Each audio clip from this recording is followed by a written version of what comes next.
नौशाद यांना वाढदिवसाच्या खूप खूप शुभेच्छा देतो।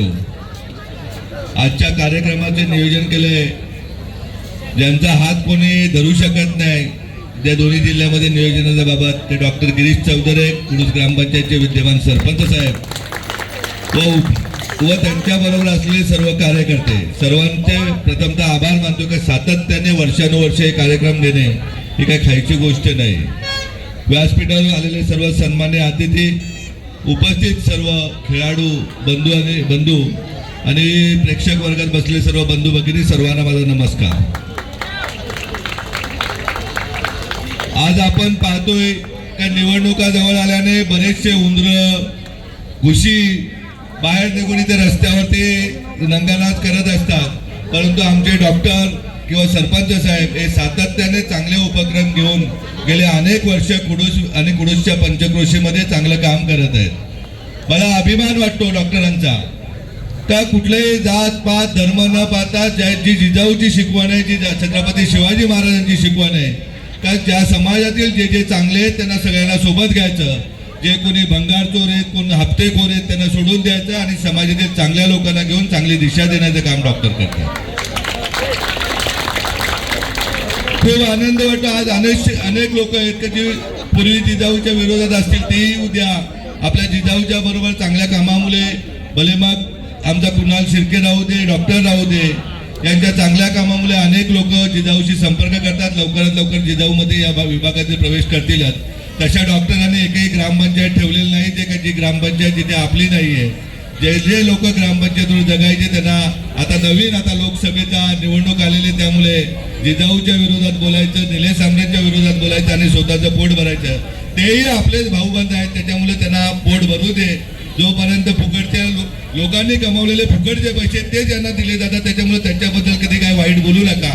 ते आपले ते आज ना उद्या आपल्याला स्वीकारतील, आपल्या बरोबर राहतील, परंतु वाड्याहून येणारे देशी दारू विकणाऱ्यांचा त्यांचा बंदोबस्त मात्र नक्की करा की ज्यांनी पिढ्यानपिढ्या समाजामध्ये दारू विकून पोलीस स्टेशनच्या दलाल्या करून त्यांचे वडील पदाधिकारी जिल्हा परिषद असलेल्या शिक्षकांकडनं 5-5, 10-10 हजार रुपये बदल्यांचे पैसे खाऊन एवढंच नाही या पापाच्या पैशांनी संपूर्ण आयुष्य त्यांचं संभ्रमात गेलेलं आहे। ज्यांची जागा उद्या लोकसभेत होती परंतु त्यांनी त्यांच्या पाठीमागे समाज थाटपणे नव्हता, परंतु सतत त्याने वाईट प्रवृत्तीने प्रत्येकाचं वाईट बघणं या दृष्टीने आज आपल्या या भाऊबंधांबरोबर रस्त्यावर बोंबलायला येतात, त्यांना परत वाड्यावाल्यांना इकडे बंद करा एवढं विनंती करतो। डॉक्टर साहेब असेच चांगले उपक्रम सातत्याने करा।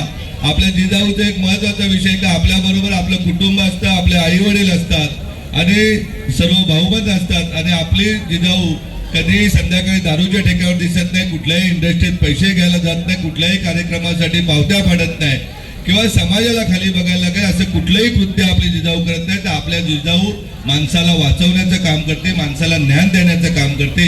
वाटल्यास ज्याला कोणाला खात्री नसेल त्यांनी येऊन झडपोलीला बघा का एक चांगलं स्वतंत्र रुग्णालय जे लोकप्रतिनिधी जिम्मेदारी होती का कुडूसला चांगलं रुग्णालय झालं पाहिजे, वाड्याला रुग्णालय झालं पाहिजे, त्यांची जबाबदारी आपली जिजाऊ करते। आज बघायला गेलं तर 8-8 CBSE स्कूल आपल्या शाळेचे आहेत ज्याला चांगलं शिक्षण दिलं पाहिजे। चांगलं शिक्षण दिलं तर आमचे भाऊबंद कंपन्यांना स्टील चोरण्यापेक्षा स्वतःच्या कंपन्या उभ्या करतील, चांगले इंडस्ट्री उभे राहतील, अशा प्रकारे काम करतील किंवा दुसऱ्याच्या डोक्याने चालून फुकटच्या पैशावरती प्रेम न करता मेहनतीने पैसे कमावतील। ज्याप्रमाणे जिजाऊचा प्रत्येक कार्यकर्ता सकाळी उठल्यापासून रात्री 10-11 वाजेपर्यंत मेहनतीने पैसे कमावतो, मग तो आमचा कुठला मुसलमान बांधव आला तरी तोही कुठली चुकीचे कृत्य करत नाही, तेही आमचे कुटुंबदार आहेत। त्याप्रमाणे आम्ही सर्वजण एकत्रितपणे काम करतोय आणि या सगळ्यांची इच्छा आहे त्या लोकसभा आपण लढवली पाहिजे तर नक्कीच जिजाऊ लढवेल आणि पुढच्या वर्षी या कार्यक्रमाला एक लोकप्रतिनिधी म्हणून या लोकसभेचा म्हणून तुम्हाला पाहायला मिळेल एवढं तुम्हाला शब्द देतो आणि थांबतो। परत एकदा पंकज आणि नौशाद यांना वाढदिवसाच्या खूप खूप शुभेच्छा देतो। जय हिंद, जय महाराष्ट्र।